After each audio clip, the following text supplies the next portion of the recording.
1200 টকাত ঘৰ চলে নেকি?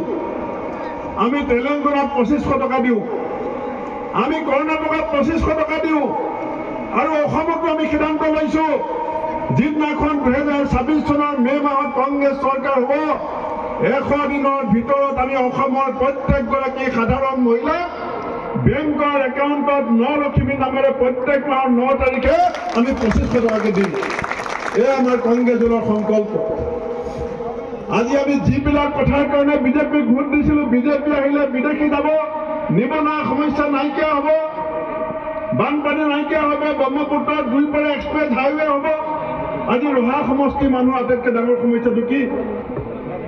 বাৰিষা 3 মাহ 4 মাহ আমি বানপানীৰ কবলত মৰু জীউকৈ জীয়াই থাকিব লাগে। বতৰে বিচাৰিলে আমাৰ খেতি হয়, বতৰে বিচাৰিলে আমাৰ খেতি নহয়। আজি বিজেপিৰ 10 বছৰীয়া শাসনকালত আমাৰ কোনটো সমস্যাৰ সমাধান হ'ল? কেৱল এজন ব্যক্তিক সুৰক্ষা দিবৰ কাৰণে, কেৱল এজন মানুহৰ সুবিধাৰ কাৰণে বিজেপিয়ে ডিস্কট চৰকাৰ বনাইছিল নেকি? ৰাইজে কথাবিলাক আপোনালোকে চিন্তা কৰিব। আৰু মই আগতীয়াকৈ যাম যদি মই আপোনালোকক অনুৰোধ কৰিছোঁ যে বৰদলৈ ডাঙৰীয়াই দীঘলীয়াকৈ আমাৰ দলৰ সম্পৰ্কত গোটেই কথাবিলাক ক'ব। আৰু যিসকল আমাৰ দললৈ আহিছে মই জিলা সভাপতি আৰু ব্লক সভাপতিক অনুৰোধ কৰিম যে যোগ্য ব্যক্তিক যোগ্য সন্মান দিব পৰা দলে সদায় শক্তিশালী দল হিচাপে নিজক পৰিচয় দিব পাৰে।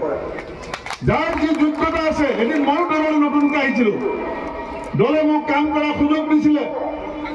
এদিন বৰদলৈ ডাঙৰীয়া দললৈ নতুনকৈ আহিছিল, দলে কাম কৰাৰ সুযোগ দিছিলে। মই সমগ্ৰ অসমৰ নতুন প্ৰজন্মক ক'ব বিচাৰোঁ, সমগ্ৰ ৰহাৰ নতুন প্ৰজন্মক ক'ব বিচাৰোঁ যে যিসকলে অসমক ভাল পায়, যিসকলে অসমৰ ভৱিষ্যতটো বচাব বিচাৰে, কাৰণ বিজেপিয়ে শংকৰদেৱক শংকৰ বাবা বুলি কয়, কনকলতা বৰুৱা বুলি কয়, হিমন্ত বিশ্ব শৰ্মাই পুলিচৰ ক্ষমতা হাতত লৈ পেলাই যেনেকে নৰ্থ কোৰিয়াত এই কিং নামৰ ৰজাজনে যেনেকে চলাইছে একনায়কত্ববাদ, সেই একনায়কত্ববাদৰ পৰা অসমক বচাবলৈ হ'লে আমি সকলোৱে মিলি কংগ্ৰেছ দলটোক শক্তিশালী কৰিব লাগিব।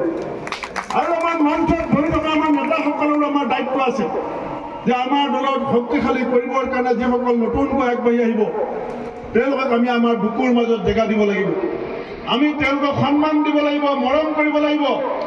আৰু আমি এটা শক্তিশালী টিম হিচাপে নিজক গঢ়িবলৈ হ'লে আমাৰ যিটো টিম স্পিৰিট, এটা ফুটবল টিমে যেনেকৈ ইজনে সিজনক বল পাছ দি পেলাই গ'ল দিবলৈ চেষ্টা কৰে, আমি প্ৰত্যেকজনে এজন ভাল খেলুৱৈ হিচাপে, এজন ৰাজনীতিক হিচাপে আমাৰ নিজৰ দলটোৰ স্বাৰ্থত কেৱল নহয়, অসমৰ স্বাৰ্থত, আমাৰ জাতিটোৰ স্বাৰ্থত, আমাৰ মানুহখিনিৰ স্বাৰ্থত, আমাৰ মহিলাসকলৰ স্বাৰ্থত, শ্ৰমিকৰ স্বাৰ্থত, খেতিয়কৰ স্বাৰ্থত, যুৱকৰ স্বাৰ্থত আমি সকলোৱে একত্ৰিতভাৱে এই 2026 হ'বলগীয়া মহাসংগ্ৰামত একগৰাকী সৈনিক হিচাপে আমি কাম কৰিম বুলি আপোনালোকে সংকল্প ল'ব বুলি আশা ৰাখি পুনৰ মই আমাৰ নৱাগতসকলক অন্তৰৰ পৰা আদৰণি জনাই মোৰ বক্তব্য সামৰিছোঁ।